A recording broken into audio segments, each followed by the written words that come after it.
Bueno, buenas noches. Hoy expone nuestro socio Vicente Tito Palermo, ampliamente conocido por todos, con el título de su exposición Estilo 1 versus Estilo 2, tres condiciones para una posible salida del bloqueo de la política de la Argentina contemporánea, que se basa en dos notas que él escribió en la revista Seúl y que mandamos para quienes no las hubieran leído. Así que bueno, solicitando a todos que se puedan mutear para así poder escuchar mejor a Tito, le damos la palabra a él. Gracias. Bueno, muchas gracias por la presentación. Luis, ¿cuánto tiempo me concedes? Normalmente es media hora, ¿no es cierto? No sé, Bueno. ¿querés más o menos? Ok. Está bien. Ok. Bueno, muchas gracias por la oportunidad de conversar con ustedes sobre este tema, que a mí me parece relevante y al mismo tiempo no me da la cabeza para tratarlo de una forma perfecta, ni mucho menos. Entonces, conversarlo, de hecho, varios de los que están aquí presentes, con varios ya hemos conversado durante la preparación del texto y después, ¿no? Que en realidad es uno solo, tengo que decir. Los muchachos de Seúl me sugirieron de publicarlo en 2 veces y yo acepté encantado, por otra parte, pero el texto es un solo ensayo, digamos. Y tengo que dar el detalle de que también salió, sorprendentemente para mí, salió en una revista peronista, la revista Movimiento, que es una revista muy leída en ámbitos del peronismo, no sé cómo llamarlo, NOCA, y que yo, a raíz de un contacto personal, le mandé el artículo y ellos me propusieron publicarlo. Así fue que me putearon también, pero para mí fue muy grato, digamos, que tuvieran esa actitud con un artículo que dice de todo, para todos, ¿no? Entonces, bueno.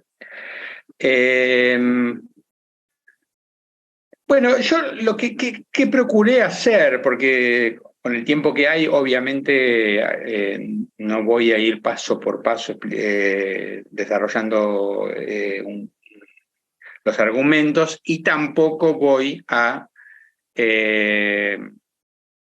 relatar el contenido del artículo. Yo doy por supuesto que ustedes que lo recibieron de distintas formas más de una vez, lo deben haber recibido 3 veces, en el foro del club, la última hace poquito.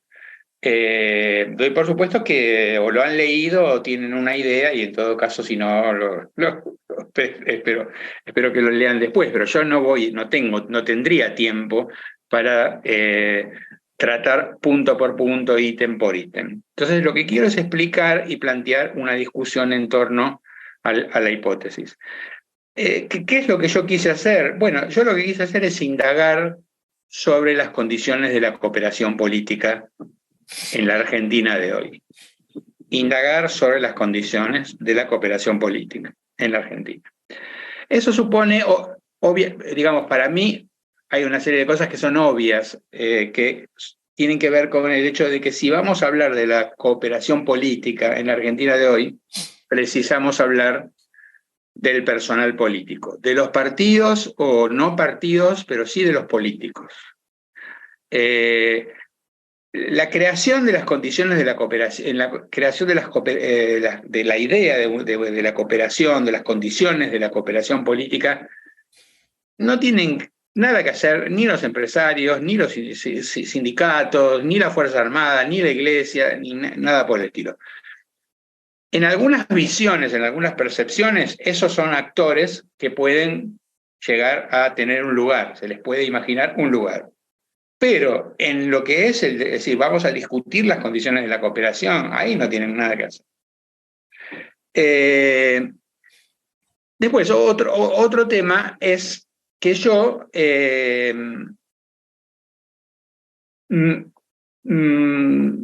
trabajo sobre una idea de esas condiciones de la cooperación política que, bueno, está descompuesta, se puede descomponer en varias partes. Una de ellas, fundamental para mí, es que hay que distinguir entre la noción de grandes acuerdos nacionales, donde participan todos los actores políticos y para muchos sí entran por la ventana, digamos, qué sé yo, las corporaciones o lo que fuera. Hay que distinguir entre grandes acuerdos y grandes coaliciones políticas de gobierno. Entonces, esta distinción a mí me parece fundamental, porque muchas veces que se habla de esto, no se hace la distinción y todos los gatos terminan siendo pardos de noche, ¿no?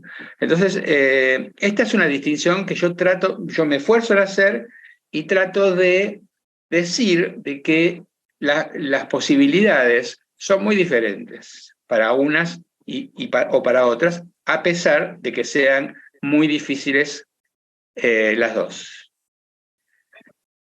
Otra cosa que me parece muy importante es que la cooperación por cooperación política, yo estoy hablando de algo que no es meramente colaborativo, no es meramente de composición, sino que tiene fuertes elementos de conflicto y fuertes elementos de contraposición. Y que si nos olvidamos de eso, caemos en una cosa que me parece que no es conducente. Entonces, ¿por qué yo trabajo, dicho todo esto, por qué yo trabajo con los estilos? Bueno, porque me parece que mi escepticismo en relación a los grandes acuerdos y también bastante en relación a la cooperación, a las coaliciones políticas de gobierno, pero menos, ciertamente, mi escepticismo en ese sentido se fundamenta principalmente en que existen estos dos estilos, estos dos conglomerados políticos, estos dos conglomerados que tienen quizás elementos en común, pero los elementos en común que tienen no son necesariamente buenos. Muchas veces son los peores rasgos que tienen son los que tienen de común, digamos.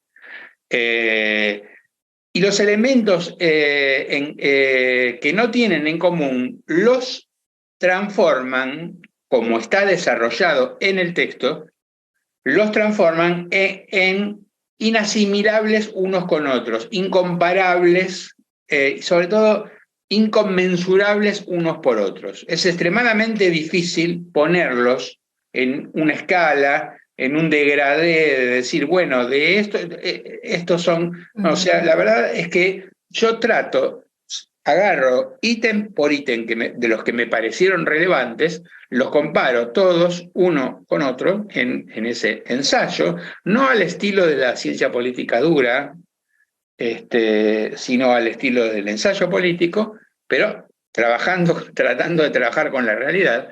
Y lo que veo es que la magnitud de las diferencias en cuestiones fundamentales es muy grande y que con esas cuestiones mejor olvidarnos de la retórica de los grandes acuerdos, la retórica de los acuerdos políticos en donde tienen que caber todos y todo.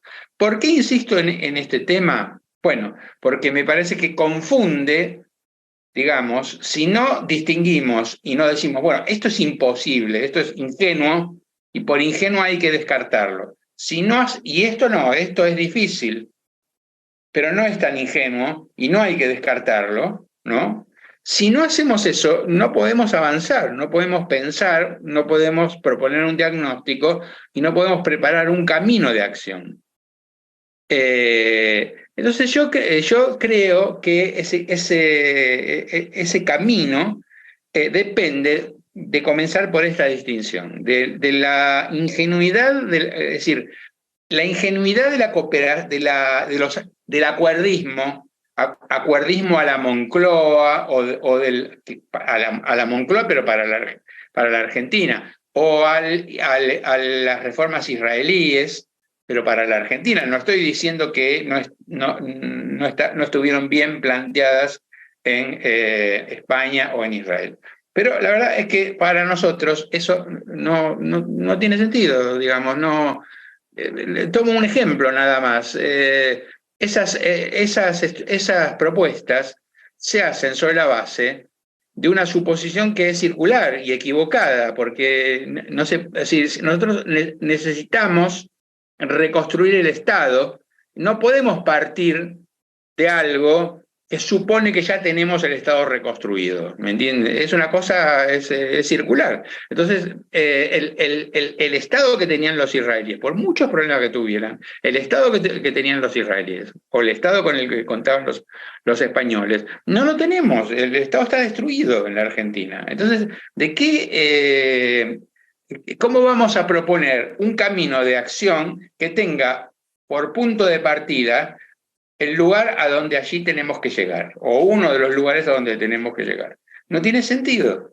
Entonces, esta noción es ingenua y me parece que no contribuye a la claridad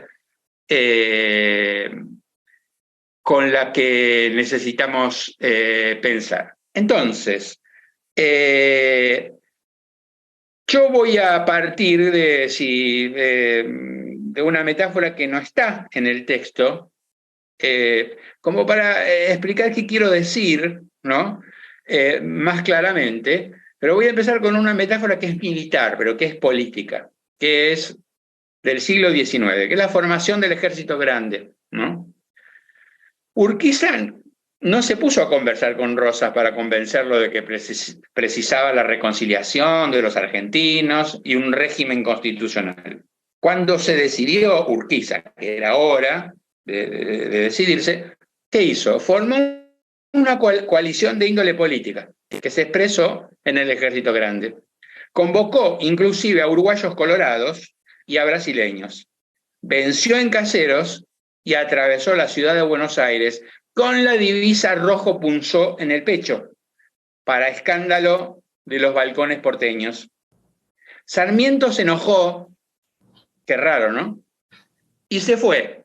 Tuvo como acompañantes de viaje a los Mansilla, padre, el general de Obligado, e hijo, el futuro autor de una excursión a los indios ranqueles. Se enojó porque pensaba que Urquiza no le daba el juego fundamental, protagónico que él se merecía, naturalmente. Lo importante vino después. Urquiza, mal que bien, a capa y espada, y a veces literalmente, mantuvo la coalición política que culminó en un logro fundamental para el futuro argentino: la Constitución Liberal de 1853. Subrayo la palabra liberal porque importa. Fue el primer paso en firme del liberalismo por necesidad que dimos, a contragusto de la mayoría, los argentinos. Por suerte, los que adoptaban el liberalismo por necesidad, por acomodación, no estaban necesariamente rodeados por talibanes liberales, como se ven a veces ahora, ¿no?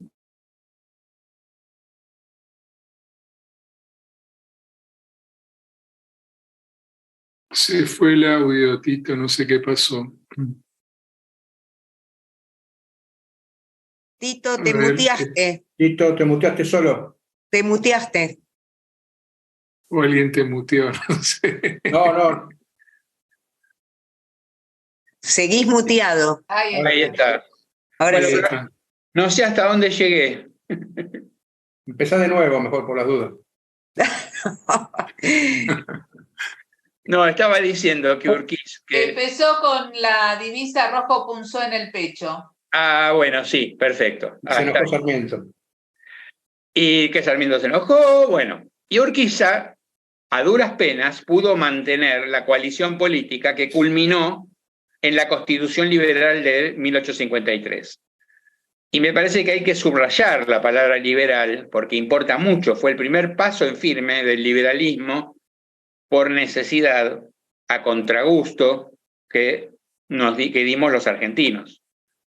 Los que adoptaban el liberalismo por necesidad, por acomodación, no estaban necesariamente rodeados por talibanes liberales, sino por grandes pensadores con cabeza más o menos dura, pero política, como Alberdi.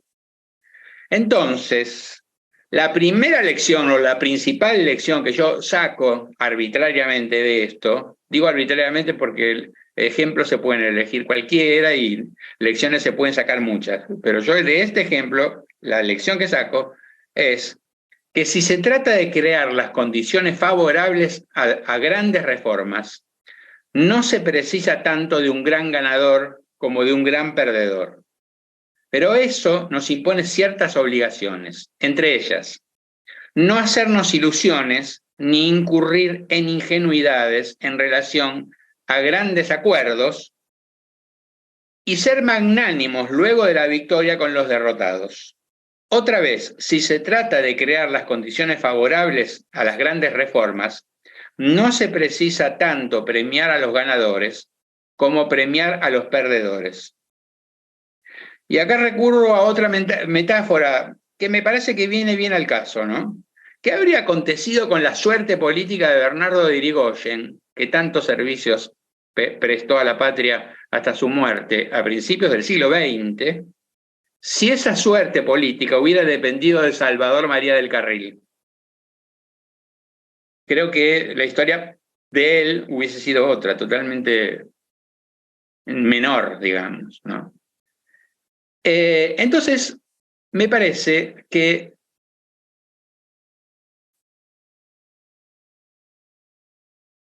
déjenme buscar una cosita que ahora no la encuentro. Sí, salteo mucho porque ya tengo pocos minutos y quiero... yo me tomé el trabajo, un poco reelaboré lo que hice al final en un parrafito, lo que hice al final del artículo, lo reelaboré y lo introduzco acá de una manera un poco más sistemática, que tiene que ver, que superando mis propias dudas, ¿no? ¿Cuáles son las condiciones favorables a ese tipo de cooperación política? Y de coalición, de gran coalición de gobierno. Y entonces me parece, que la coalición obtenga una victoria electoral concluyente, o mejor dicho, que haya un principal derrotado y éste haya sufrido una derrota categórica.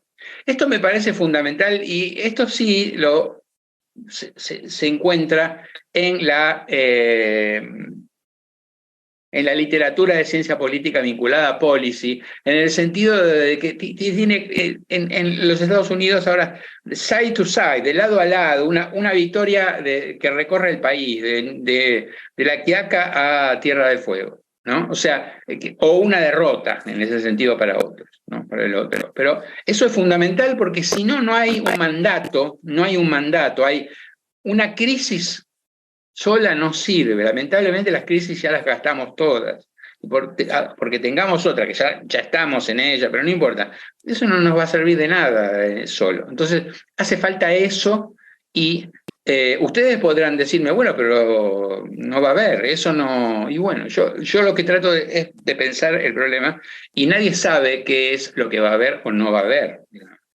Los encuestadores tampoco, digamos.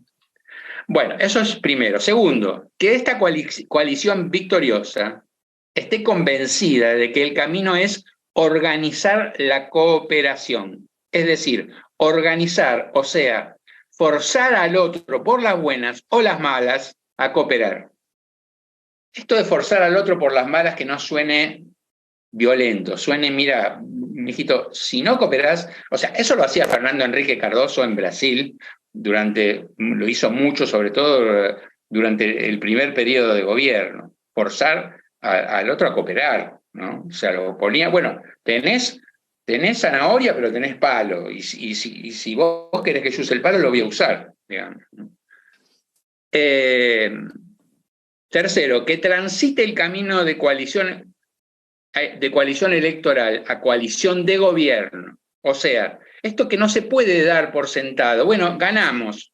¿Quién ganó? Una coalición electoral. Bueno, empecemos a gobernar. Hay que organizar una coalición de gobierno, hay que rediseñar, hay que tener ingeniería política para la organización de una coalición de gobierno. Eso no se puede ignorar, ¿no? Cuarto, que cuente para ello con un centro de autoridad o liderazgo significativo, capaz de pivotar sobre los mecanismos institucionales del presidencialismo de coalición. O sea, un liderazgo es fundamental, pero que ese liderazgo no sea color de melo, que le diga, bueno, o Bolsonaro ni hablar. No, Bolsonaro en ese sentido fue más realista, no le quedó otra, no sé. Pero el presidencialismo de coalición, que es también una ingeniería institucional en parte muy pensada en Brasil, es necesaria en la Argentina, pero hay que aprenderla. Los dirigentes políticos no pueden, la noche antes de asumir el gobierno, leer un apunte. Es decir, hay que saber cómo se hace y hay que saber cómo se hace en cada circunstancia. Cada diseño institucional de cada país exige formas relativamente diferentes. Pero el tema del presidencialismo de coalición es, me parece que ineludible, ¿no? Bueno, quinto, dedicar una atención privilegiada al control de los problemas de coordinación coalicional. En la conciencia de que el déficit de entrada en este respecto es muy grande. Bueno, un poco tiene que ver con lo que decía antes, o sea, va a haber un déficit porque ya estamos a principios de mayo, ¿no? Y los políticos son los políticos que son, no hay nuevos para inventar. Entonces, va a haber un déficit, pero el problema es ser conscientes de eso y tratar de que se trabaje para cubrir ese déficit, ¿no? De la coordinación coalicional, cómo se hace a nivel de la relación entre el Parlamento y el Ejecutivo, cómo se hace con las provincias que tienen gobiernos provinciales favorables, bueno, lo que sea, o que se los puede incorporar. Bueno. El problema no se resolverá solo, y si se permite que se manifieste libremente, el gobierno puede fracasar. Séptimo, que identifique correctamente los destinatarios del convite a cooperar. Cae de su peso que no han de ser todos los derrotados, ni mucho menos, pero tienen... El convite a cooperar tiene que estar deliberadamente establecido y con la mejor puntería posible, ¿no?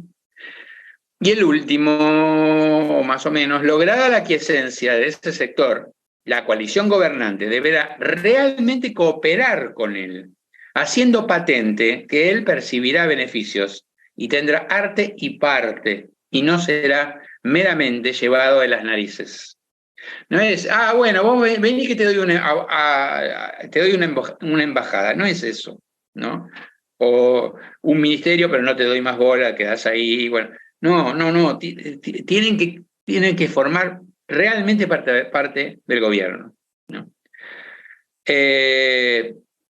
Bueno, me parece que para esto,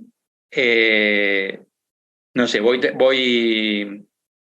creo que voy terminando. Bueno, dos cosas. Una la voy a leer, la otra no. La primera es que, como ustedes me parece que verán, yo insisto mucho en que todo esto exige confrontación. Es decir, no es solo que las reformas exigen confrontación, sí, claro. Es decir, no veo cómo podría ser de otra manera, ¿no? Pero, y que me parece que a veces nos juntamos todos, nos ponemos de acuerdo todos, somos todos buenos y entonces hacemos patria, ¿no? No, eso es una cosa. Bueno. Y la otra, es decir, es que la confrontación tiene que ver con esta dinámica de la formación de coaliciones. La formación de coaliciones implica un grado de confrontación y tomar riesgos, porque no se hacen coaliciones predicando, ¿no? Como si fuésemos apóstoles, y no se hacen si no se toman riesgos, porque desde ya cualquier paso que se dé va a implicar un riesgo, va a implicar alienar a ciertos actores o va a dejar poco conformes, como yo decía al principio. Miren, no se trata tanto de premiar a los ganadores, sino se trata de premiar a los perdedores. Bueno, pero los ganadores, probablemente muchos de ellos, sobre todo la tropa, van a tener otra opinión al respecto. Entonces, eso es complicado. Bueno. Y con lo que quiero cerrar es con que, bueno, esto que si uno podría decir, bueno, pero esto está bien, macanudo. Ahora, uno podría ver el asunto no solamente del lado de pensemos las dificultades que tenemos para la cooperación. La cooperación política es indispensable, macanudo, pero con estos actores estilo 1 y estilo 2 no es posible. Bueno, yo no soy tan concluyente, pero digo, es muy difícil y sobre todo es más difícil el acuerdismo. La cooperación política de gobierno no es tan difícil, pero es complicada igual. Pero en realidad esto también puede ser visto desde otro lado, puede ser visto como explicaciones de la decadencia argentina y por ende de lo periclitantes que son nuestros políticos en general. Por supuesto, hay muchas y honradas excepciones, pero las dos cosas, ¿no? Explicaciones. Y en ese sentido, me parece que esto se puede, y trato de hacerlo más adelante, pero no voy a entrar acá. Se puede confrontar, digamos, analíticamente con otras explicaciones de la decadencia argentina o de las dificultades de la clase política, etc., ¿no? Clase se puede usar, me fijé en el diccionario de la Real Academia, y es correcto usar clase política porque la clase tiene acepciones diferentes, digo. Una de ellas hace que se pueda hablar así, ¿no? Y entonces yo encontré por lo menos 5 o 6 mundos de la decadencia argentina, o un poco más. Y voy a dar los nombres de estos mundos y voy a destacar algunos autores, siendo que esos, como ejemplos, siendo que esos autores son amigos, o socios, o conocidos, muy conocidos, pero en general, salvo una excepción, son todos amigos incluso, ¿no? Y bueno, entonces, me parece que esos mundos son el de Luis Alberto Romero, que es el de las corporaciones, el mundo de Alejandro Katz, que es el de las élites incompetentes y corruptas, el mundo de Carlos Pañi, que es el de los servicios de inteligencia, el mundo de la morfología federal de la representación y la política en general, que es el de Carlos Gervasoni, el mundo de Marcelo Cavarossi, el más nítidamente latinoamericano, que es el del agotamiento interminable de la matriz estadocéntrica y la consiguiente crisis de la política. El mundo de Roberto Gargarella, que es el de los incentivos institucionales. Y habría un séptimo mundo que no supe cómo definirlo con precisión, que es el de Pablo Garchunov y un poco el de Juan Carlos Torre, que es el mundo de los actores que se mueven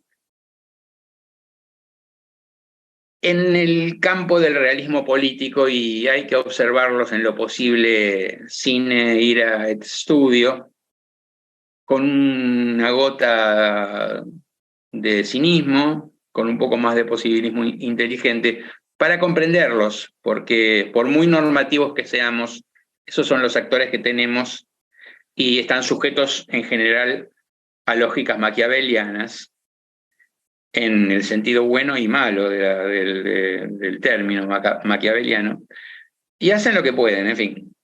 Entonces, me parece que yo lo que trato de hacer en la última parte no del texto, sino digamos, me puse a escribir y bueno, es tratar de dar cuenta de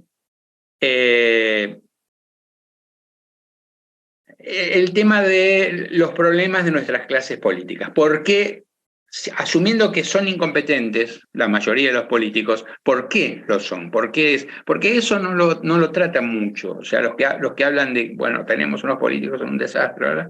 Macanudo. Pero no hay mucho tratamiento de una explicación. Y me parece que la explicación es necesaria para comprender, o sea, y para decir, bueno, entonces tenemos que ir por aquí o por allí, ¿no? Bueno, entonces eso no lo voy a tratar ahora porque no tengo tiempo, pero espero terminar el artículo que me puse a escribir al preparar la presentación. Bueno, es todo. Muchas gracias y disculpen si me pasé unos minutos. No, muchas gracias, Tito, muy interesante. No, básicamente cumpliste con tu tiempo. Las personas que quieran preguntar pueden anotarse en el chat. Por ahora no hay nadie anotado, así que si se quieren ir anotando, a preguntarle a Tito.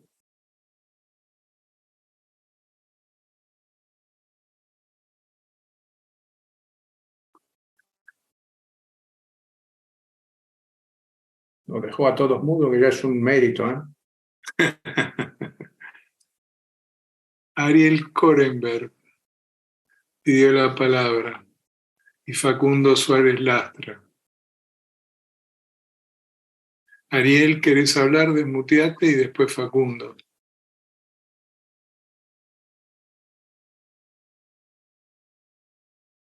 Hola, ¿qué tal?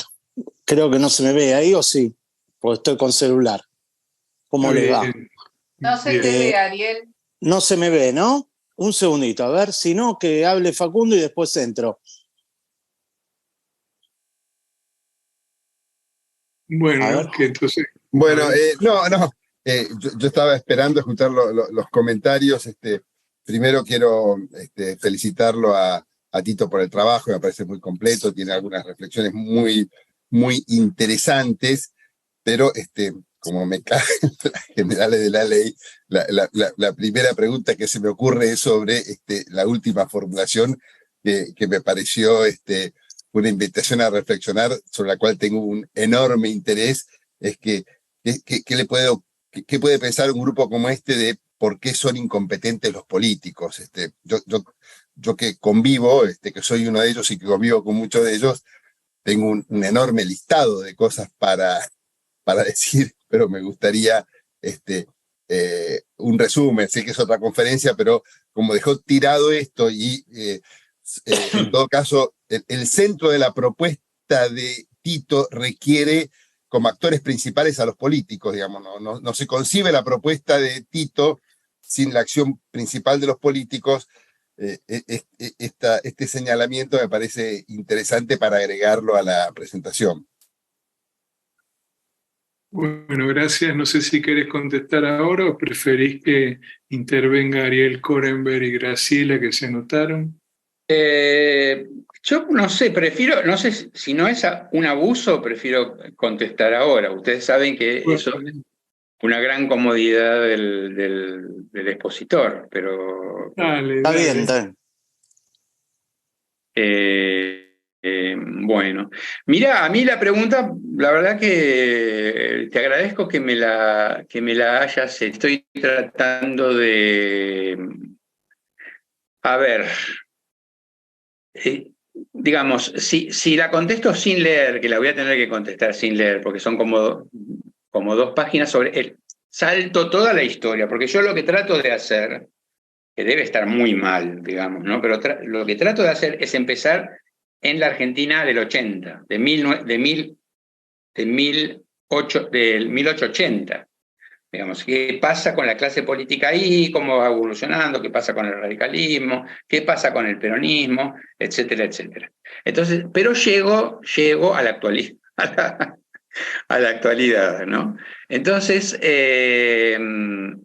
voy a tratar de simplemente saltear todo, ¿no? Todo lo de la... Y te voy a contestar respecto a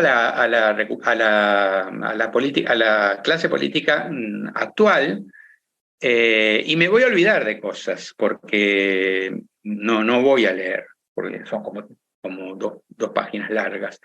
A mí me parece que hay que hacer una marca, cae de su peso, que es la de 1983, ¿no? Que es la llegada a la democracia, y me parece que ahí hay una cantidad de problemas que condicionan los talentos, la formación profesional, la experiencia, los incentivos para la arbitrariedad y el despotismo, y los incentivos para la corrupción, ¿no?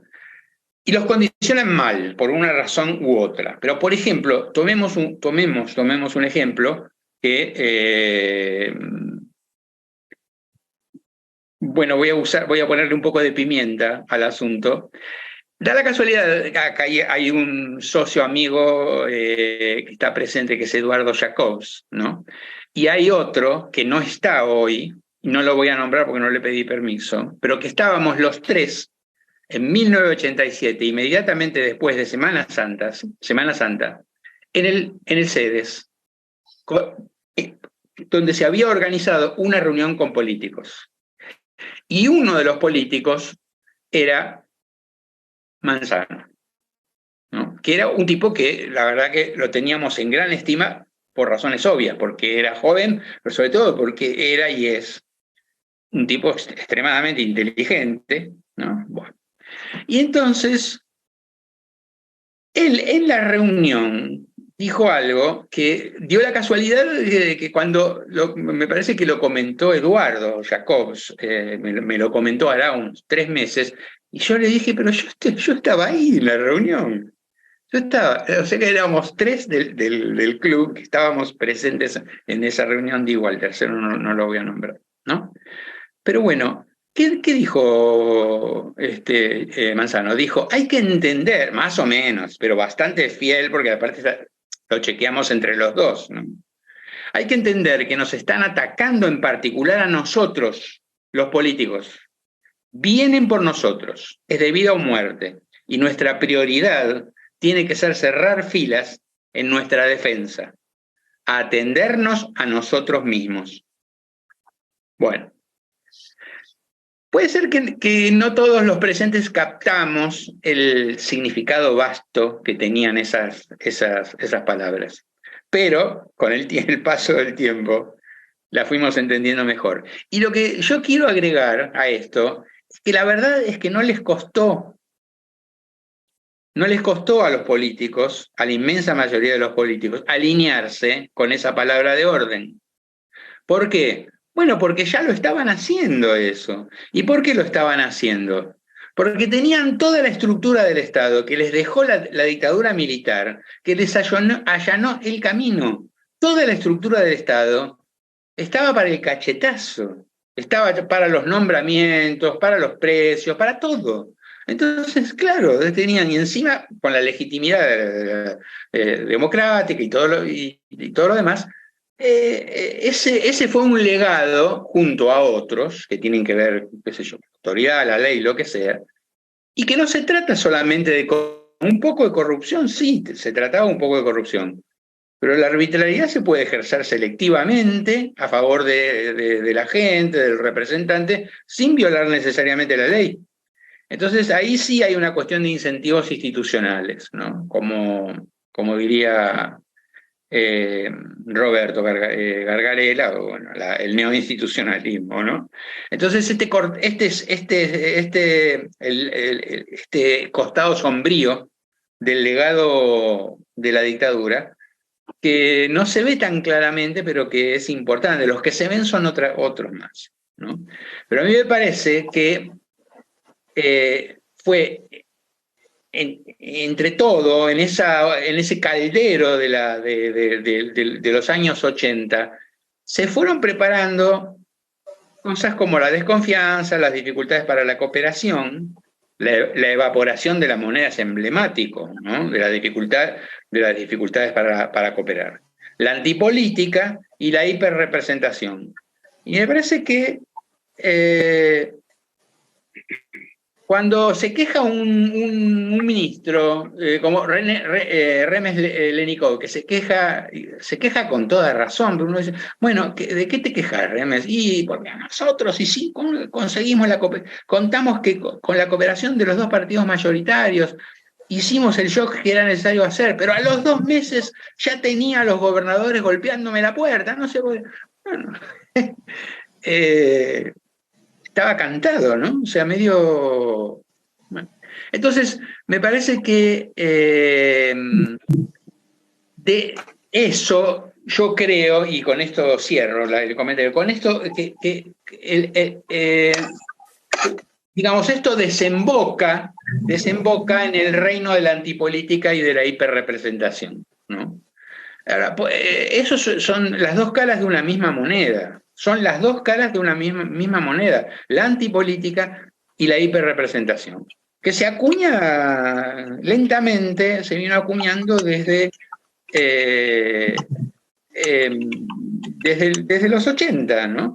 Entonces, claro, no se veía tan claramente, pero por la negativa y por la positiva, los políticos se prohíben a sí mismos decir cosas que suponen que el público no quiere oír, arrasados por la antipolítica, atemorizados por la antipolítica, y entonces se ponen en hiperrepresentantes. Y no hay cosa peor que la hiperrepresentación en política. Entonces, eso hace que, qué sé yo, María Eugenia Vidal pueda decir, fresquita como una lechuga, en lugar de ocuparse de los problemas de la gente, los políticos se la pasan discutiendo por las candidaturas. Textual, yo lo tengo grabado. Pero ¿de dónde saliste, María Eugenia? De un jardín de infantes, ¿no? Entonces, ese coupling, frente a la antipolítica y a la hiperrepresentación, bueno, aparece que, ¿cuál es o sea, ¿quién lo toma de la forma más peligrosa porque es de la forma más eficaz? Es Milei. La antipolítica es la casta y la hiperrepresentación es la dolarización, la solución instantánea de la inflación. Entonces no hay mucho que... O sea, es evidentemente un peligro muy grande, ¿no? Bueno. Bueno, muchas gracias. Ariel Korenberg ahora. Desmuteate, Ariel. ¿Se me escucha bien ahí? Sí. ¿Qué tal? Un saludo a todos y bueno, buenísima exposición y me surgen 20 preguntas, pero bueno, voy a tratar de hacer una reflexión de medio párrafo nada más, para ver, hacer un ida y vuelta, pero bueno, varias cosas para agregar a todo lo que dijo acá el maestro. Un segundo, perdón. A ver, yo, en principio, mi discrepancia es con que él pone el punto fundante de la casta política en la herencia del Estado burocrático del proceso hacia lo que se dice la democracia. Quería compartir esta visión, a ver qué me dice el doctor, si está de acuerdo o no, por ahí se complementa. Yo lo que veo es que desde el 4 de junio de 1943 hay un bloqueo corporativo al progreso en Argentina. Y yo creo que en 1983 lo que recuperamos en realidad es la posibilidad de votar. Pero el resto de las instituciones republicanas, que son la división de poderes en 3 poderes, yo creo que Argentina no los recuperó. Y en ese sentido, la probabilidad, como está todo circunscripto, hablo como economista, perdón, ¿no? Corríjame, todo circunscripto a la decisión del presidente, si por ejemplo defaultear un bono, el tipo de alfajor que va a comer el ministro de Economía, hasta decisiones importantes con el tipo del acuerdo con el fondo, la probabilidad de cometer grandes errores y horrores de política pública son extremas en Argentina, que lo ha demostrado la cuarentena. Entonces me parece que este elemento es fundamental. Coincido con el Estado, hay que reconstruirlo de cero desde antes del proceso. No hay una estructura burocrática que pueda decirle que no al presidente o al ministro de turno. Yo como ex-INDEC te lo cuento. Vos decías que no y quedaba fuera del Estado. Es mentira que no se puede despedir gente. La gente técnica, burocrática, apolítica del Estado que ha dicho que no a las decisiones, por ejemplo, del INDEC intervenido o a las decisiones del ANMAT para aprobar la Sputnik por fuera de los procedimientos habituales, se ha quedado fuera del Estado. ¿Cómo se rompe ese bloqueo en donde el político, en realidad, también quería señalar esto adicionalmente, y ahí sí corto porque si no soy larguero, en realidad gana elecciones, pero representa los intereses del lobby corporativo de turno? Por ejemplo, ni bien asume Massa, le cedió $6.000 millones a las mineras. Ni bien asume Massa, le transfirió $1.000 millones a la esposa que dirige AISA. De eso no se habla. El resto, el tipo de cambio, la inflación, son todos parches secundarios. Lo principal para el político es cumplir con quien le dio la guita en la campaña. Entonces, resumo y corto. Probabilidad de cometer grandes errores de política pública, porque para mí no recuperamos la división de los tres poderes o no la generamos desde 1983 a la fecha. No hay un Estado con personas que puedan decir, este es el procedimiento estándar, usted, señor ministro, usted, secretario, usted, director, está cometiendo un gran error de política pública. Ah, no, quedás afuera. Y por último, el político que es electo, será electo por una narrativa porque la gente quiere creer, pero en realidad representa, como el señor Manzano, los intereses de su propia empresa. Y es lo primero que él responde. Por último, quería señalar que el único acuerdo de todos los estamentos, no solo de los partidos políticos, sindicatos, iglesia y empresarios del 2002 fue el plan Jefes y Jefas. En eso coincido con, digamos, el escepticismo respecto de lo que puede lograr un acuerdo político, económico y social en Argentina. Lo único que salió de ahí fue el plan Jefes y Jefas. Nada más. Bueno, perdón, muchísimas gracias. Gracias a vos, Ariel. Entonces, Tito.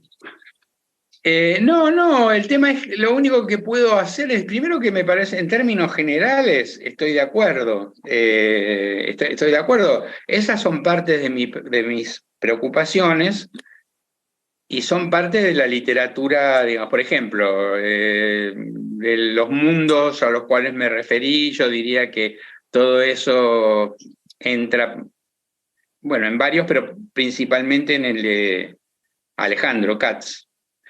El único problema es que no es un problema, yo no puedo ocuparme de todo en un artículo, ya que ya es larguísimo, ¿no? Entonces, no me ocupé de ese punto, fui derecho al tema de la cooperación política, asumiendo que esa cooperación, eso sí está dicho, justamente va a tener que encarar. Uno de los planos en los cuales va a tener que confrontar es ese, va a tener que confrontar con el mundo más conservador, que es el mundo de los intereses. Ahora, ¿cómo se hace eso? Bueno, cambiemos de país, agarremos y decimos, bueno, este país no nos gusta, ¿no? A partir de mañana vamos a vivir en otro. Bueno, como eso no se puede, pero, o sea, yo no... digamos, no tengo mucho que decirle a una persona que me diga, mira, no seas tan quijotesco, digamos, porque nos van a pasar por encima. Bueno, ¿qué le voy a hacer? Ahora, con esas preocupaciones sí estoy de acuerdo, y yo de ninguna manera entiendo que la cosa empieza con el Estado, la dictadura militar del 76 al 83. No empieza la historia ahí, la historia de lo que estamos discutiendo, y tampoco, ni siquiera ese es el que yo di, ese es un elemento solamente, es uno, pero hay varios, digamos. Entonces, más allá de formas, lo único que tengo es decirte, bueno, yo no me puedo ocupar de todo, pero sí admito que eso son cuestiones relevantes, digamos. Gracias. Gracias. Graciela, ahora entonces. Sí, gracias. Yo tomo dos ejemplos a partir de lo que vos dijiste, Tito, premiar al que perdió. Bueno, un intento lo hizo Alfonsín, incluso cuando le ofreció a Luder formar parte de la Corte Suprema. Claro que él tenía en la mente el tercer movimiento, que creo que fue lo que más lo fastidió, ¿no? El haber pensado con tanta ambición de cambio, aunque hubiera valido la pena, pero así fue. Y ahí tenemos dos personajes, uno lo nombraste vos,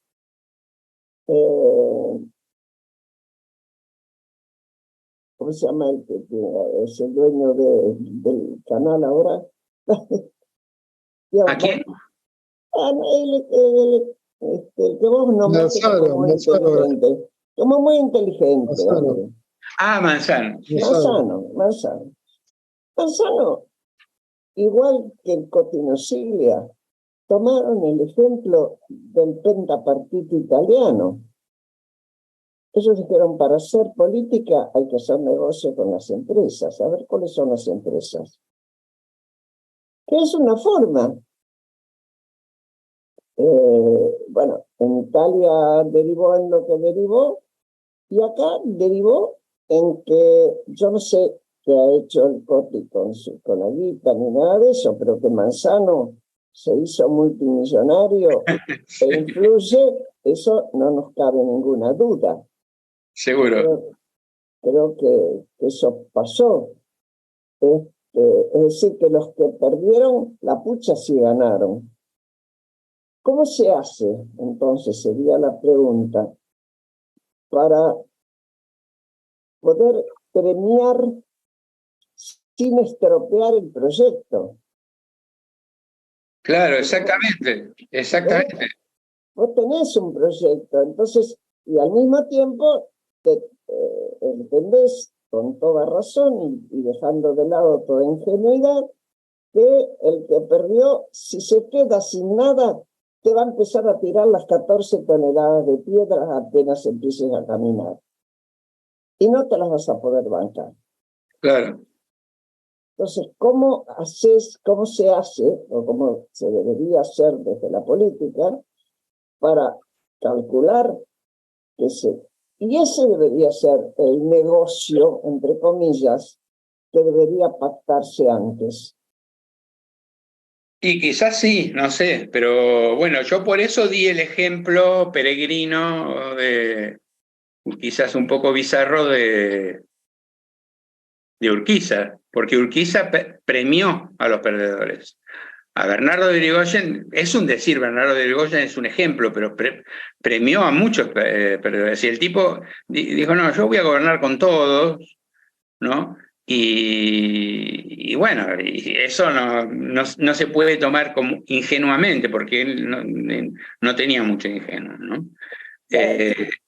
Y yo creo que ahí hay una... bueno, a ver, esto no sé, es medio complicado como ejemplo, pero bueno, ¿qué hubiese pasado si el Lonardi, que era más que conservador, reaccionario, directamente un nacionalismo católico súper conservador, Pero si él hubiese podido aplicar esa fórmula, que aparentemente era sincero en eso, de ni vencedores ni vencidos.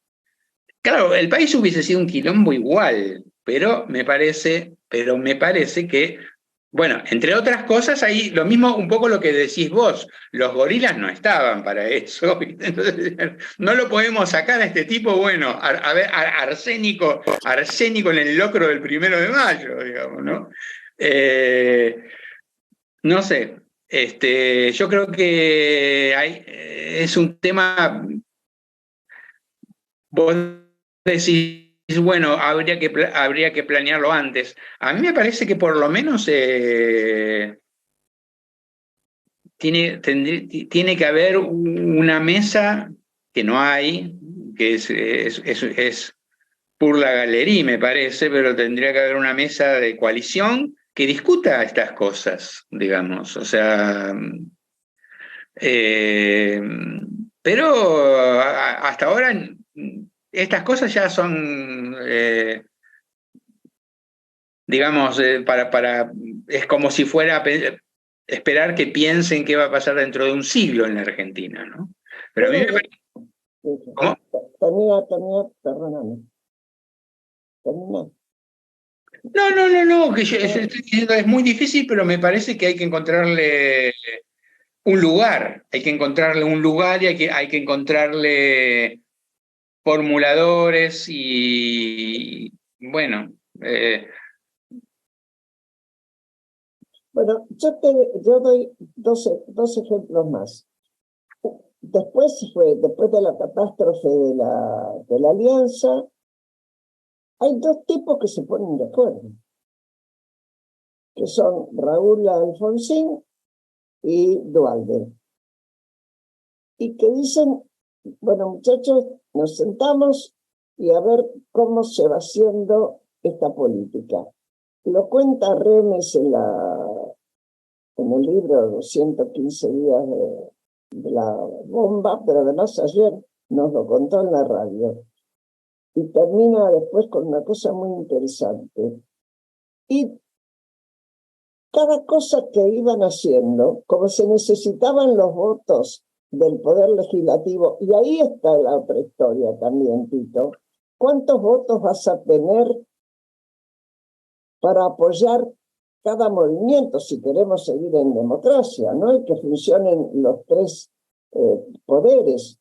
Cada movimiento que hagas que tenga que ser convalidado por el legislativo, tenés que tener muchos votos. Esta elección que se viene es a sacar mucho voto para la legislatura, porque si no, no se va a poder apoyar.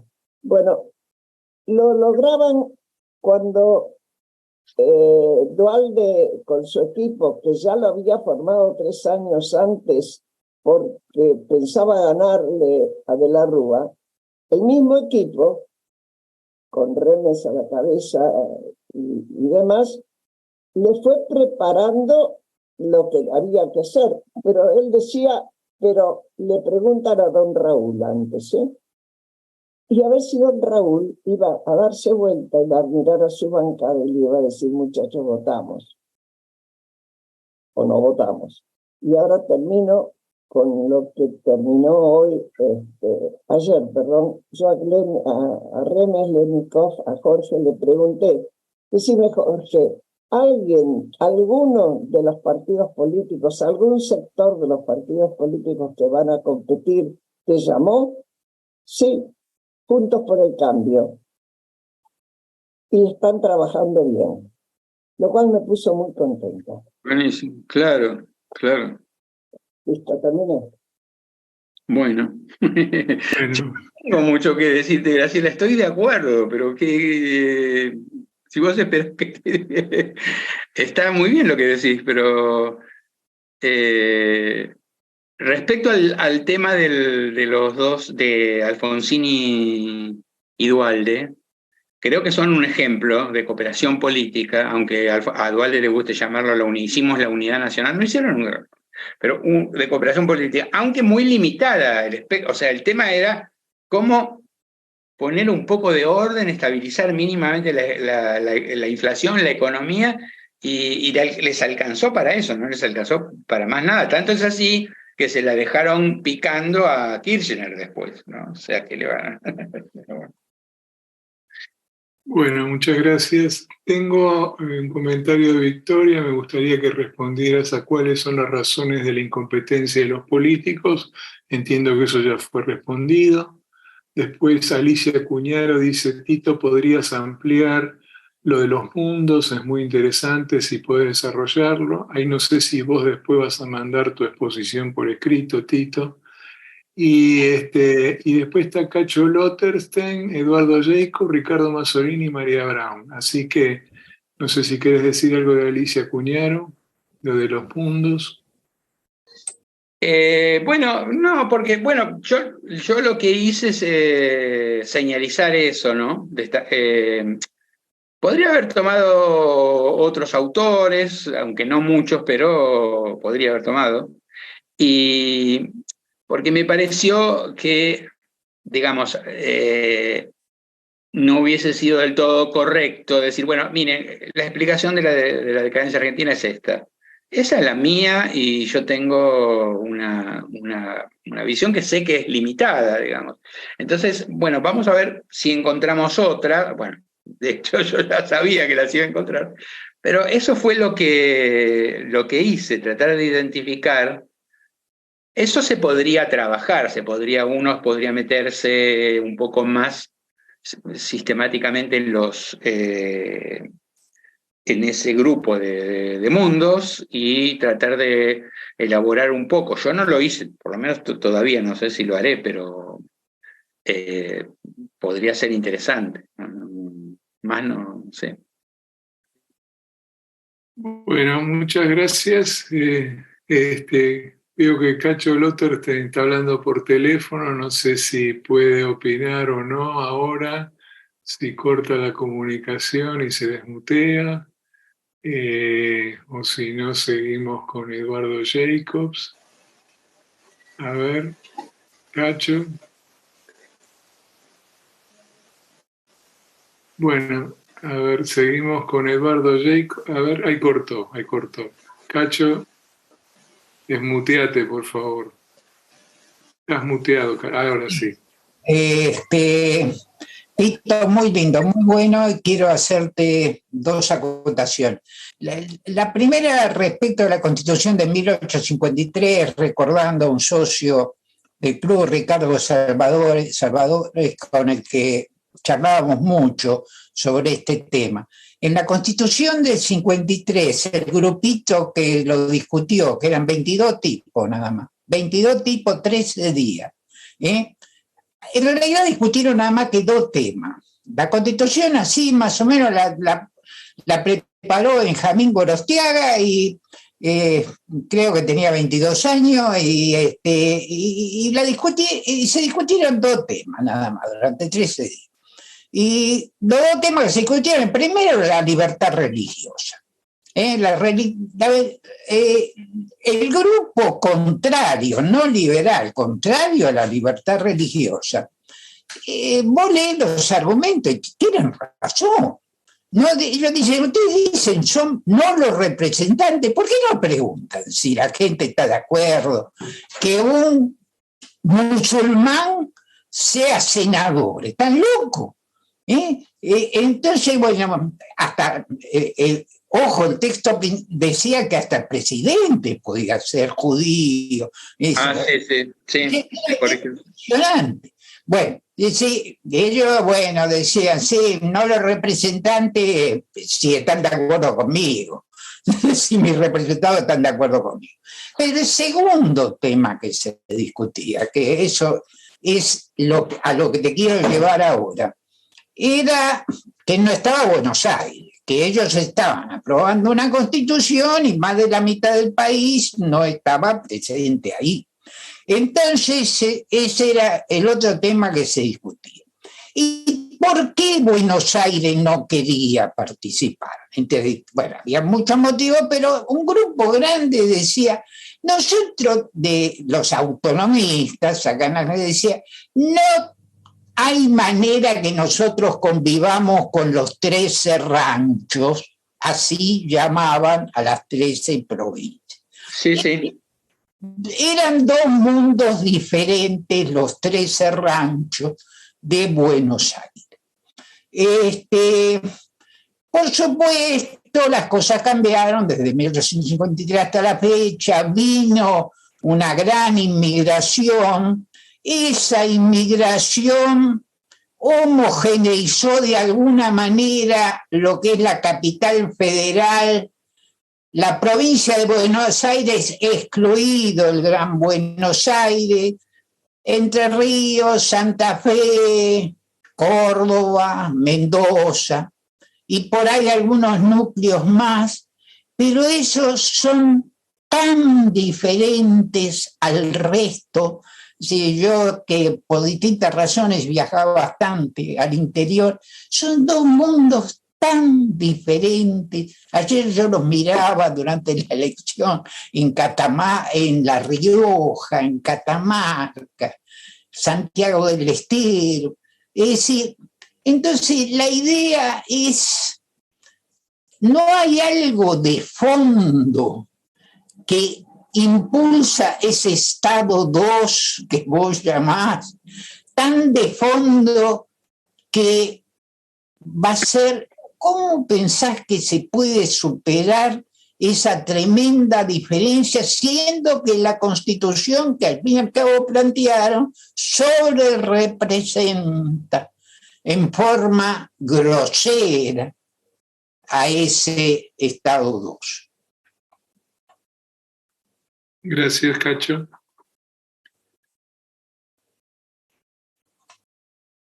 Tito. Bueno, gracias, Cacho, por el comentario. Respecto al tema de los 13 ranchos, digamos, me parece que tu relato es estrictamente la verdad. Ahora, dos cosas. Primero que Buenos Aires no pensaba siempre de la misma manera, y eso se puede entender. Cuando Buenos Aires creía que podía hegemonizar el interior, digamos, con el partido unitario que tenía mucha gente ilustre e ilustrada del propio interior del país, entonces no decía los 13 ranchos. Ahora, hablaba de los 13 ranchos cuando tenía la impresión de que esos 13 ranchos lo querían someter, o sea, querían abusar del hecho de Buenos Aires sentirse solita, pobre, ¿no? Entonces, yo que soy porteño y a mucha honra, no defiendo la causa del interior, pero hay que admitir que la posición de Buenos Aires era muy ambigua en ese sentido, ¿no? Es decir, si puedo, ahora, después de Urquiza, claro, Urquiza había definido otro marco, y entonces ahí Buenos Aires, ahí no le gustaba tanto a Buenos Aires, ¿no? Y ese marco que definió Urquiza me parece bastante interesante cómo se construyó, porque no termina con la Constitución. Con la Constitución empieza, pero termina con Pavón, ¿no?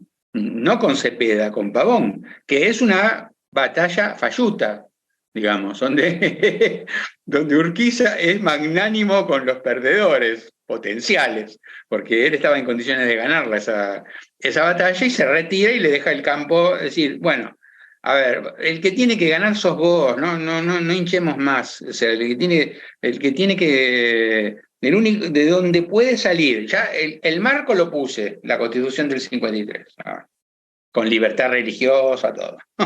Pero los que tienen que ganar son ustedes, que tienen ese proyecto.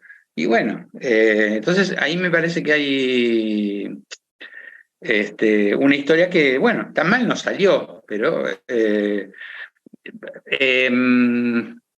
no hubo ninguna posibilidad, me parece, de darle un poco más de homogeneidad al desarrollo.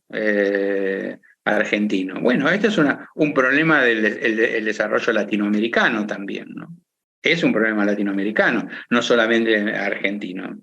En Argentina por lo menos está, qué sé yo, no sé, el folclore es excelente, pero me parece que eso que le falta a toda América Latina, acá lo hemos sufrido y si la pregunta es esa, yo no sé, no es decir, es un problema, un obstáculo importante, esa incongruencia y un problema muy difícil de resolver. No tengo...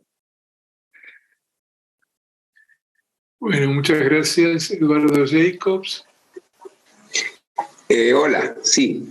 Bueno, en primer lugar creo que el planteo del documento de Tito, que es sumamente interesante, plantea un desafío muy profundo, en el sentido de que no veo que tenga solución en su descripción el que la Argentina logre encontrar en el marco de la democracia una salida satisfactoria a lo que estamos planteando.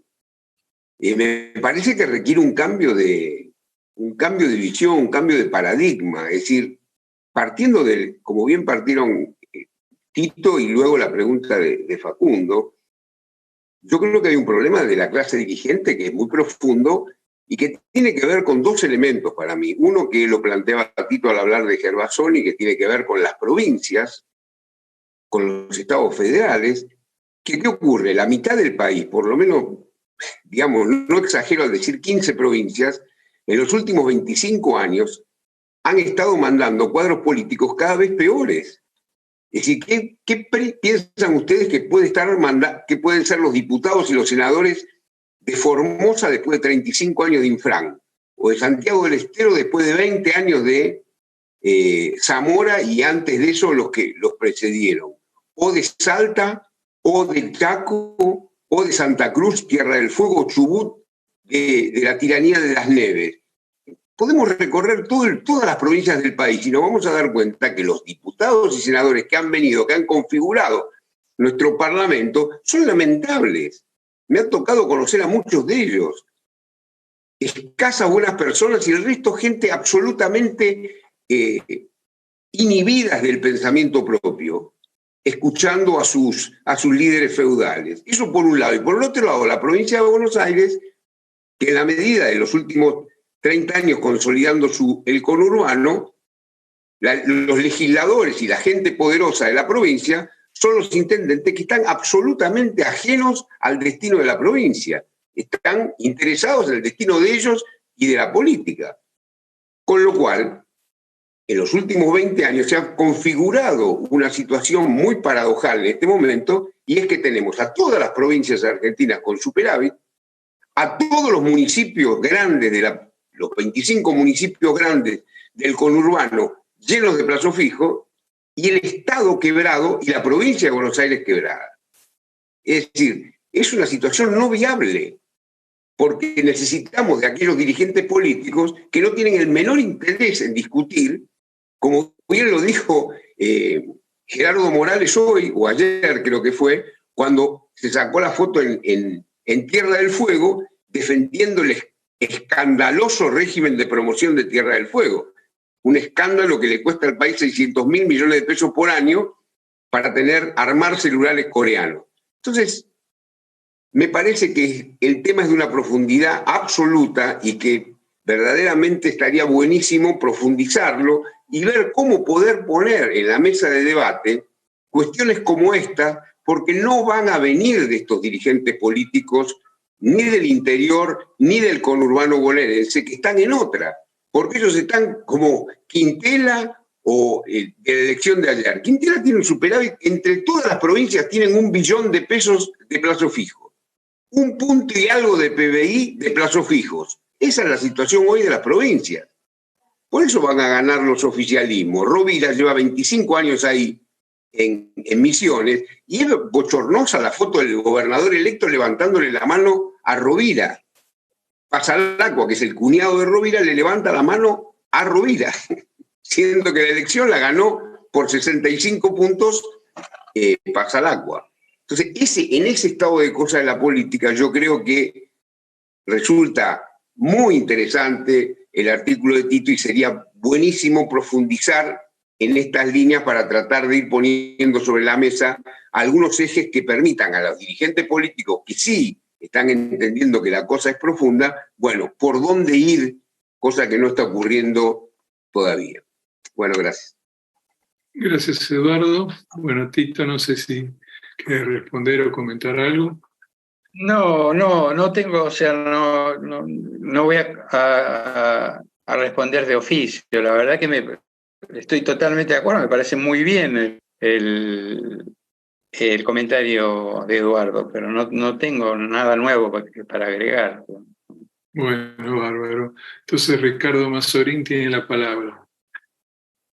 Bueno, primero comparto el escepticismo de Tito, lo he hablado muchas veces con él. Pero en segundo lugar quiero ir un poco al documento de Tito. Si me permitís, Tito, el documento de Tito plantea, lo llama estilo 1, estilo 2, dos visiones de la Argentina fuertemente enraizadas en coaliciones políticas. Él lo resume, dice, estos dos estilos tienen extremos, ¿no? En el estilo 1, el extremo es el mercado, en el estilo 2, el extremo es el Estado, ¿no? Después hace algunas consideraciones, dice, bueno, es el Estado, pero en el estilo 2 no hay una visión anticapitalista, pero el Estado es el centro de la acción. Y dice, estos extremos condicionan cualquier intento de cooperación, son extremos. Es difícil sentarlos a una mesa, los extremos, a cooperar y a conversar sobre cómo resolver los problemas que tiene esta Argentina. Lo cierto es que estas visiones, además, están enraizadas en amplios sectores de la sociedad argentina. Es decir, no es que los expresan retóricamente el estilo 1 y el estilo 2. Hay sectores de la sociedad argentina que participan activamente de la visión y la narrativa desarrollada por el estilo 2, el Estado es el centro, y hay sectores de la sociedad que participan de la narrativa del estilo 1, el mercado lo es todo.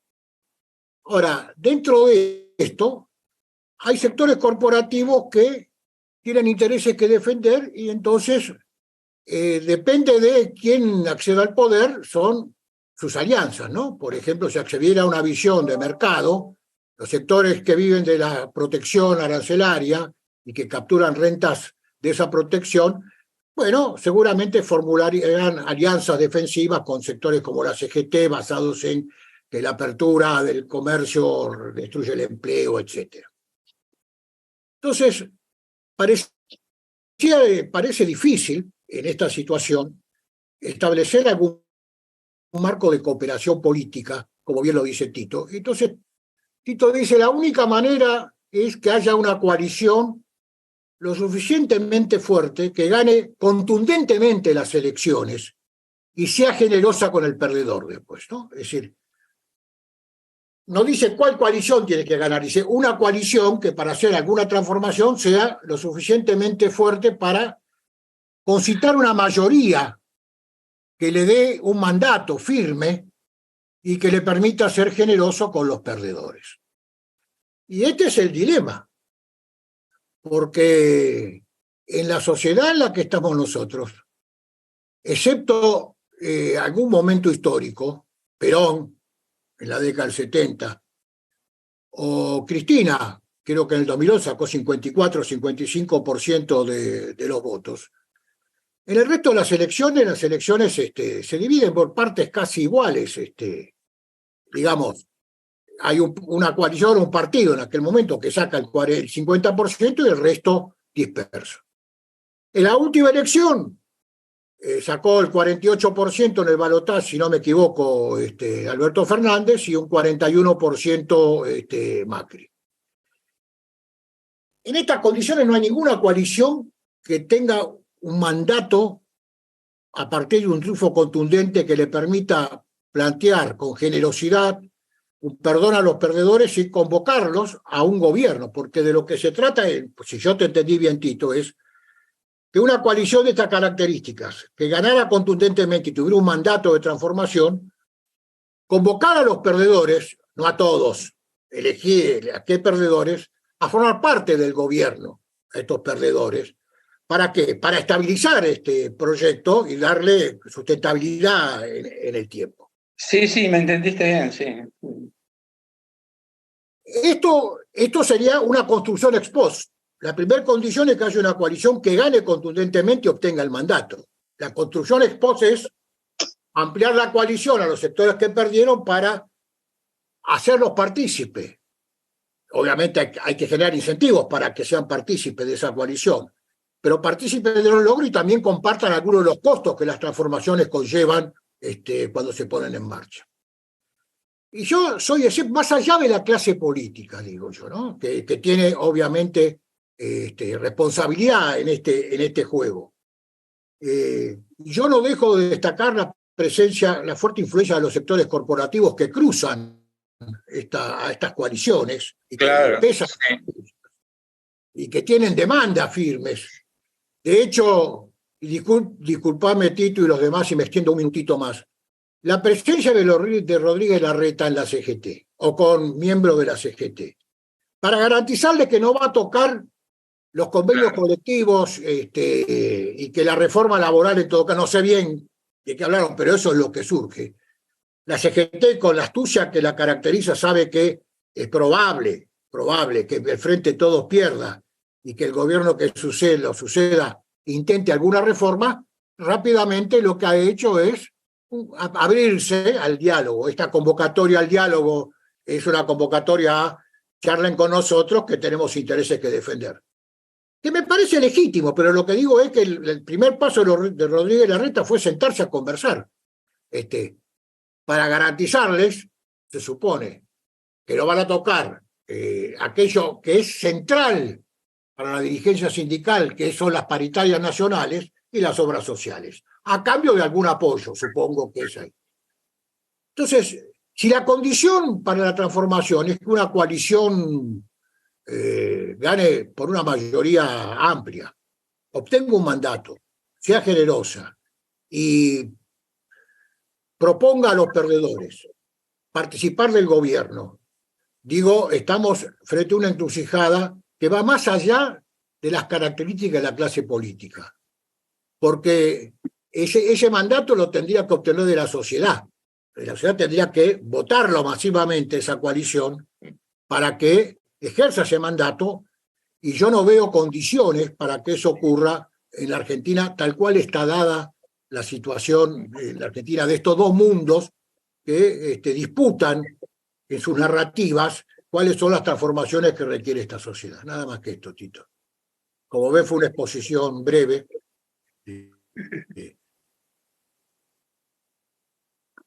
Tito.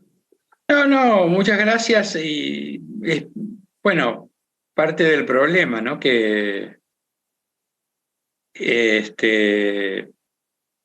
aunque no formalmente, las corporaciones son parte del juego porque las corporaciones o los intereses fragmentados de los distintos sectores, sindical, empresarial, etcétera, los partidos tienen una debilidad que en parte viene de eso, en parte viene del peso que tienen esos sectores adentro de los propios partidos. Entonces, tenemos una dificultad más que, bueno, qué sé yo, los partidos que clásicamente se ocupaban de estas cosas se han ocupado, ahora no, pero se han ocupado, por ejemplo, en Europa, eso, tenían una relación, tenían una fuerte relación con actores sociales, pero me parece que era una relación más transparente, más orgánica, más, si se quiere, programática. Se sabía que, y en ese sentido se hacían fuertes en eso, pero no es lo mismo. En fin, no sé cómo. Yo había levantado la mano para hacer un comentario. Sí, antes está María Brown, que dice, Tito, ¿qué dicen los políticos cuando le tirás estas ideas? Y después vos, Facundo. Ahí está Facundo. Preguntale a Facundo María. La verdad es que todavía no empecé. No, bueno, pero lo publicaste en Sí. Seúl, lo publicó una revista peronista, dijiste que te ligaste algunas puteadas. Además, vos hace tiempo que estás con este tema dándote vuelta en la cabeza y, Sí, bueno, por ahí. Bueno, no, sí, Si se mueve alguna, sentís que se mueve alguna No, fibra. mover el amperímetro no. No, el amperímetro no, ¿eh? Es un mundo muy pequeño el mío, digamos, en relación a la política propia, realmente existente, y a través de las revistas, sí, he tenido... los compañeros peronistas, no te voy a decir que me putearon, así lo dije así figurativamente, pero por supuesto me escribieron diciendo, mirá, tenemos muchas críticas para este artículo, lo vamos a publicar igual, tal cual, y a los 2 días ya estaba subido, digamos, ¿no? Es decir, pero me parece que esas posturas eran muy defensivas, muy... como diciendo, bueno, sí, pensamos así, ¿y qué? Digamos, ¿no? Sí, nosotros, qué sé yo, sí, no, el pluralismo, sí, eso, que vos decís no nos gusta, ¿y qué? Digamos, ¿no? No somos, bueno, está bien, pero hay gente con la cual se puede conversar igual. Y los de Seúl, el tema es, o sea, me llegaron algunas a través de la propia revista y de Sabrina, qué sé yo, me llegaron algunas comunicaciones de gente más pesada de Juntos, pero sin que se entrara en una conversación así densa, ¿no? Simplemente el artículo les había interesado, qué sé yo, ¿no? Bueno, de hecho fue significativo que lo quisieran publicar y lo publicaron en 2, ¿viste? A mí me pareció muy bien que lo publicaran. Pero bueno, no sé, está por verse. De todas formas, nosotros, o sea, con Marcos Novaro hicimos un intento y sí, teníamos muy de crear una propuesta para la formación de coaliciones, reglas, etcétera. Era una cosa muy, muy... Graciela fue una de nuestras madrinas en eso, ¿no? Y Y Remes también estaba, acuérdate. nada, llegó un día que... ¿Cómo? ¿Qué decía Graciela? Estaba Remes. Estaba Remes. Ah, sí, Remes, estaba Remes, sí, Remes, Norma Morandini, no me acuerdo ahora, pero bueno, pero llegó un día en que nos cansamos, abrimos la heladera, lo dejamos ahí hasta que haya alguna novedad más favorable, ¿no? Bueno, Álvaro, está Facundo y después Carlos Aveledo, Facundo Suárez Lastra. Sí, bueno, yo creo que hay, contestando también a la pregunta de María, que transfiere de alguna manera a Tito, sin hablar de esta propuesta de Tito, pero con relación a algunos de los temas que están planteados ahí, yo creo que hay una coincidencia importante en muchísimos actores políticos de primer nivel que no están teniendo el papel que debieran tener, pero que yo creo que estas ideas tienen consenso y se habla de cosas parecidas a esta. La necesidad, yo creo que esta idea de pasar de una alianza a una coalición, de que se requiere un triunfo político importante que permita un consenso suficiente como para empezar con algunas transformaciones, que para las transformaciones se requiere conversar con la oposición, que hay que ser selectivos en la elección de con quiénes, digamos, todas las cosas que plantea como programa para la política Tito, me parece que les está faltando articulación, porque hay un problema de liderazgos no reconocidos en los distintos espacios que expresan Juntos por el Cambio. Digamos, no hay líderes indiscutidos, estamos en un proceso de conformación de los liderazgos, y entonces esto lo demora un poco, pero yo creo que hay un consenso general con relación a estas ideas. Mi impresión es que al margen de cómo vayan a salir las elecciones, me parece que hay una novedad importante con relación a uno de los requisitos que plantea Tito, que haya una derrota importante, que esa derrota ya está, digamos. Por primera vez el peronismo se encuentra con un agotamiento de su propuesta y que enfrenta una elección donde por primera vez, excepto cuando estaba proscripto, está claro que no está para ganar. Desde el 24 de febrero de 1945 hasta acá es la primera vez que enfrentamos una elección donde el peronismo descarta que pierde. Esto no sucedió jamás. Y me parece que eso ya implica que existe uno de los requisitos que plantea el documento de trabajo de Tito, que es que existe un derrotado. Nos faltan muchos a los que aspiramos a ser la coalición que se imponga, que creo que va a ser Juntos por el Cambio, para afinar algunos de los caminos que están planteados. No está escrito en el documento de Tito, Tito lo dice en su presentación, yo no creo que el Estado argentino esté destruido. Yo sinceramente creo que por más mal que está el Estado argentino, con una buena conducción política hay una capacidad de utilización del Estado argentino que es muy importante. No tengo dudas alrededor de eso, no tengo duda de que está muy mal, pero que con una buena conducción creo que podría mejorarse. Y lo último que quiero decir es que para que exista esta propuesta tiene que existir un programa, digamos, y yo creo que el programa está. Los economistas se definen a sí mismos como la profesión, ¿no? No es la academia, es la profesión. En la profesión en general hay algún consenso bastante importante acerca de cuál es el camino para la recuperación de la Argentina.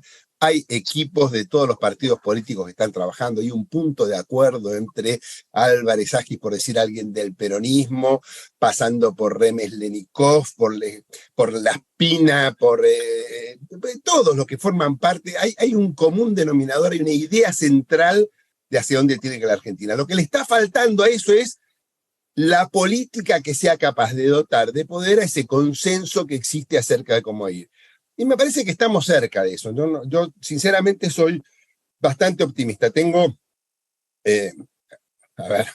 No tengo la mejor impresión de los dirigentes políticos de la época. Te imaginas que yo soy de la época de Alfonsín, no me gusta ninguno, pero digamos, creo que hay lo suficiente como para que este camino que está marcando Tito como un camino, haya con quienes hacerlo. Así que yo les diría que soy bastante optimista y que me parece que hay mucho para trabajar con la propuesta que Tito nos está presentando. Gracias. Gracias, Facundo. No sé si Tito quiere decir algo más sobre esto. No, la verdad que estoy aprendiendo de las presentaciones, de los comentarios. No veo necesidad de hablar en todos los casos. Discutiría el tema, bueno, lo mío fue quizás una exageración acerca de si el Estado está destruido o no, pero es lindo escuchar de una persona que tiene experiencia importante en el Estado, decir, bueno, sí, está mal, pero no tanto, y con una buena gestión podría mejorar. Bueno, de acuerdo, ¿no? Parece una buena noticia.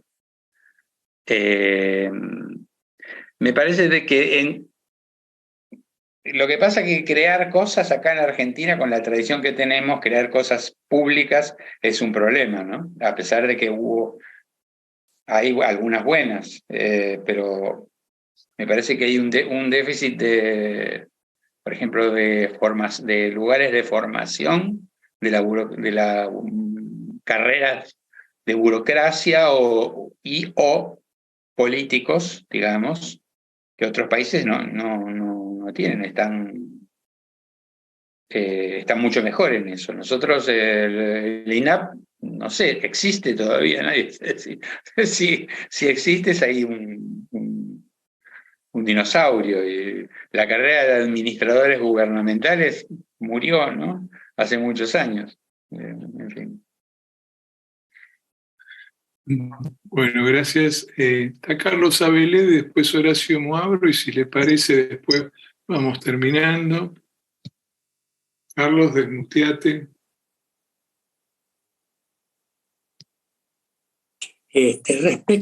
Yo quería recordar respecto del funcionamiento de coaliciones. Hace 7 u 8 años, ya no me acuerdo, era antes del 2015, cuando estábamos las reuniones en el Centro Cultural San Martín,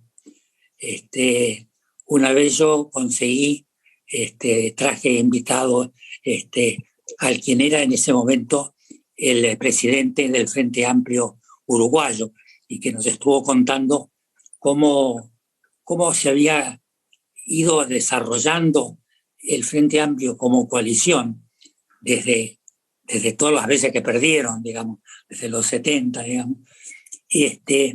Pero en el funcionamiento, y de eso he sido testigo, porque a veces yo llevo a Uruguay y él me decía, bueno, hoy no puedo porque tenemos reunión del Frente o tenemos reunión de ministros. El Frente Amplio se reunía todos los lunes, la mesa del Frente Amplio, para discutir cuando eran gobierno, con el gobierno las distintas decisiones o las distintas políticas que estaban dando vueltas. Digamos, varios de ustedes estaban aquella vez y probablemente se recuerdan, pero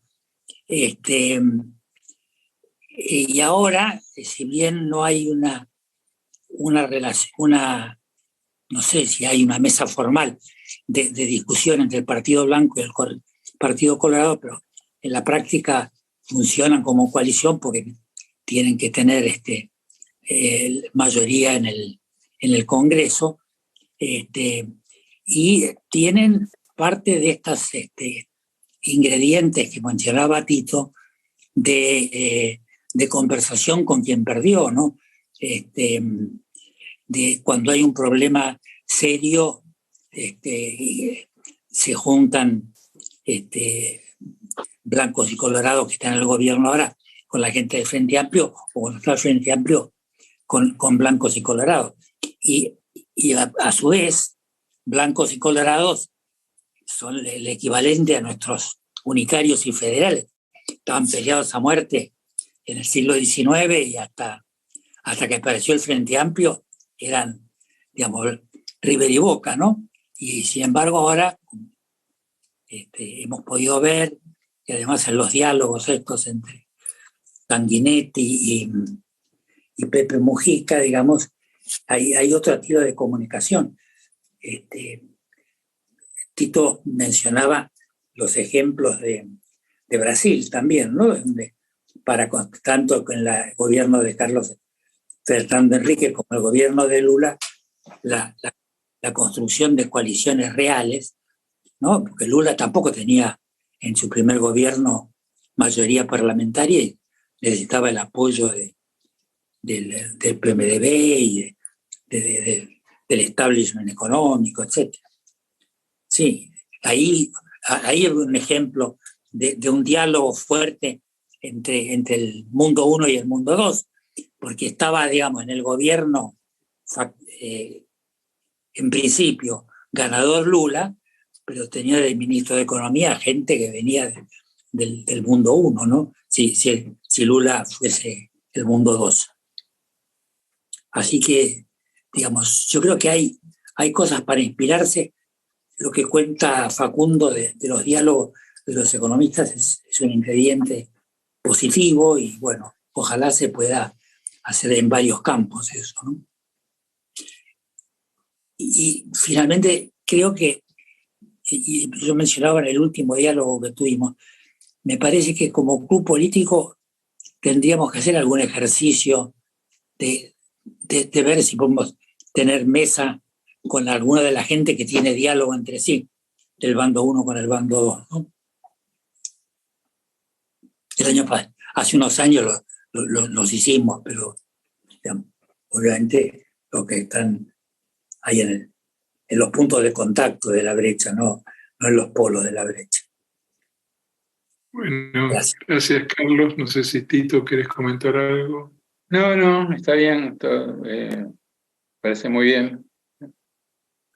Bueno, entonces Horacio Moabro y creo que después Lidia Solati quería decir algo y con eso cerraríamos. Horacio. Gracias, Ricardo. Gracias, Tito. Muy bueno el trabajo, muy denso en el buen sentido de la palabra. Entiéndase bien, por favor, para seguir analizando y masticando un rato largo. Yo me quedó un punto solo para marcar breve, que es el siguiente. La verdad no me gusta el concepto de clase política. Puedo decir que la palabra clase está aceptada en ese sentido y es cierto, pero más allá del uso de la palabra, el concepto no me gusta. A veces dirigentes políticos dicen nosotros la clase política, hace poco se lo escuché a Guado de Pedro decir eso, nosotros la clase política, y se ubica como en un escalón superior, como que la clase política mira al resto desde un poquito más arriba. Otra frase usual es tal persona no viene de la política, como si ahí hubiera un examen de ingreso o algo así para venir de la política, que no está muy claro qué quiere decir o cuántos años, o que hasta el mismo Macri le dicen que no viene de la política cuando hace 20 años que está en la política, o Reutemann, era una frase usual para Reutemann, no venía de la política, después de haber sido gobernador 2 veces, qué sé yo. No se sabe cuánto tiempo hace falta para venir de la política.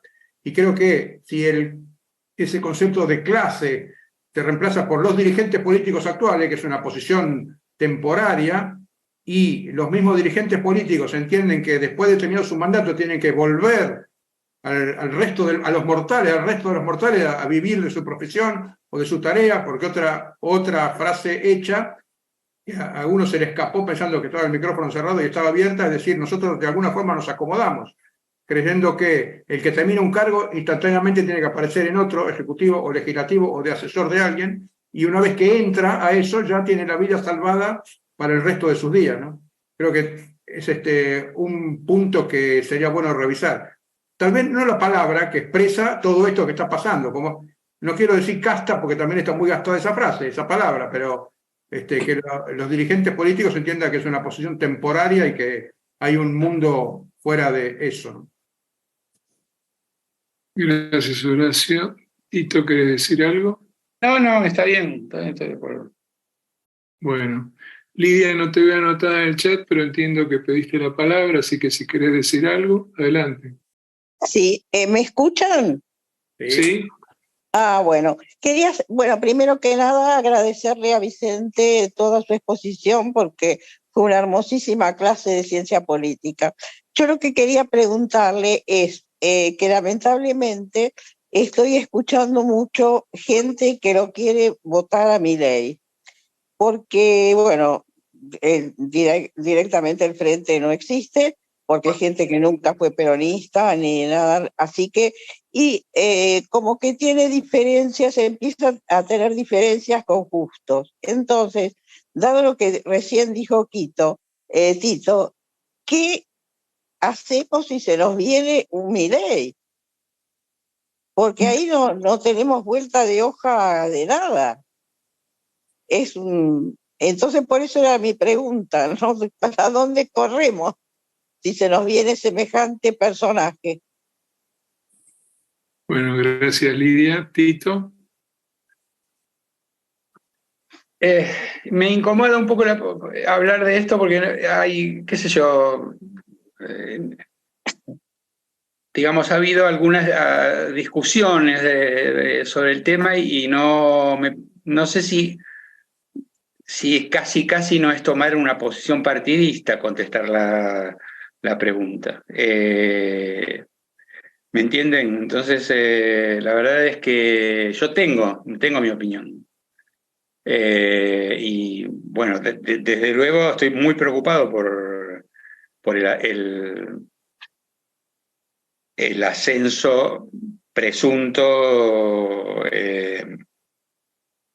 en la voluntad de los votantes de Milei. Y ya dije que para mí Milei tiene una capacidad extraordinaria, que no sé si será de él, natural de él, o se la da a alguien, de crear metáforas extremadamente eficaces, extremadamente eficaces. La metáfora de la casta es extremadamente eficaz. La metáfora de la dolarización también.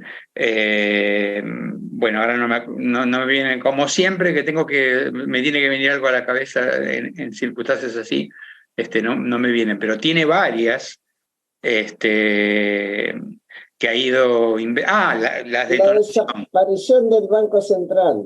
La detonación del Banco Central. Ahí está. Entonces, Milei, independientemente de lo que piense o de lo que explique, dolarización es una metáfora. Digamos, la casta y la dolarización, ya lo dije, son como las dos respuestas súper eficaces, ¿no?, al problema de la antipolítica. A la antipolítica le tira la casta, y a la necesidad de hiperrepresentar, porque lo que pide la gente es sagrado, digamos, y entonces no hay que representarla, hay que hiperrepresentarla, le tira la dolarización. Entonces, ahora, ¿qué va a hacer Milei en el caso? Bueno, no creo que gane, pero de todas formas me preocupa, digamos. Y no quiero agregar más porque no quiero abusar de mi situación de que estoy acá hablando porque yo di la charla y entonces tengo gratis minutos para no me siento muy cómodo en eso. Así que ya con esto... Mire, les voy a decir otra cosa que me parece y con esto yo por lo menos cierro lo mío, que creo que nosotros, como si hay alguna cosa que hay que valorizar, es la virtud cívica, es la anticuada, desubicada, démodé virtud cívica. Porque si nosotros no revalorizamos la actitud cívica, me parece que perdemos nuestra esencia. Yo tengo la impresión de que no hay una cosa más importante para el club, que como club es lo que nos define, lo que hace en nuestra identidad. Entonces, esa virtud cívica de tradición republicana, que tiene resonancias de la libertad de los antiguos, de la que hablaba Benjamin Constant, ¿no? Y que tiene resonancias argentinas también, porque después de toda la tradición republicana es la tradición de la Revolución de Mayo. Entonces yo, sin cancelar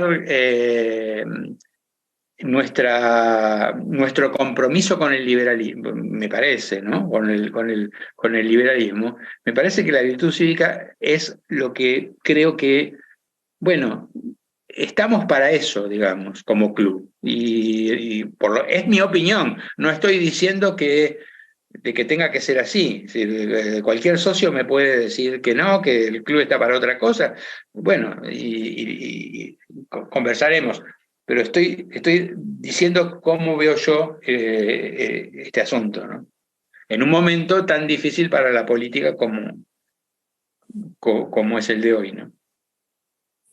Bueno, muchas gracias, Tito. Ahí Alejandro Racé dice: muy buen cierre, Tito, me gusta mucho este subrayado, gran encuentro, gracias. No sé si Ricardo Mazorín quiere cerrar.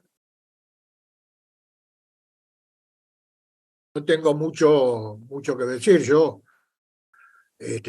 propuse esta reunión con Tito porque me pareció que era importante el documento y las reflexiones que ese documento tenía, y que era un texto que el club debía discutir, porque plantea un problema complejo, de difícil solución, la verdad. Estamos frente a dilemas en este momento, ¿no? Y creo que hay algo que Tito dijo al pasar que hay que subrayar, y que algo Facundo también expresó, que es la falta de liderazgos. No hay liderazgos fuertes que puedan de alguna manera elaborar una estrategia en los términos en que acá se discutió. Y esta falta de liderazgo está en los dos espacios, ¿no? En las dos coaliciones. Juntos por el Cambio tiene una disputa por el liderazgo que se supone que la va a saldar las elecciones. Un tema bastante complejo. Y me parece que ese sí es un déficit fuerte, porque los liderazgos son importantes. Y cierro con una simple mirada a lo que ha ocurrido en otros países. Merkel en la Alemania.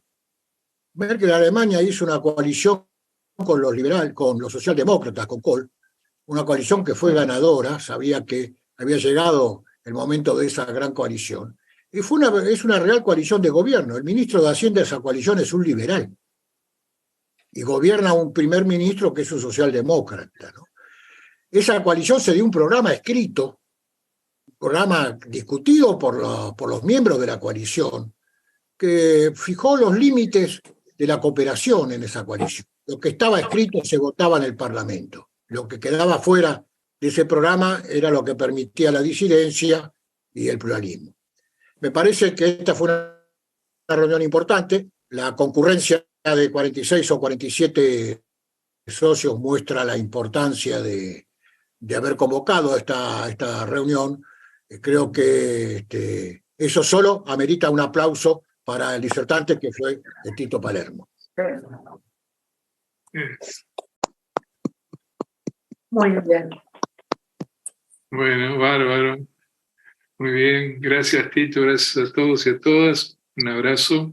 Cerramos entonces. Gracias, Ricardo. Gracias. Ricardo, Chao. muy bien, condujo muy bien. Y además estuvo muy piola en reenviar los documentos para actualizarlos Gracias, Tito. en nuestra cabeza. Gracias, Ricardo. Chao, Muy gente. bien. Que Muy bien. descansen. Chao. Chau, chau. Gracias, Gracias. Graciela. Muchas gracias.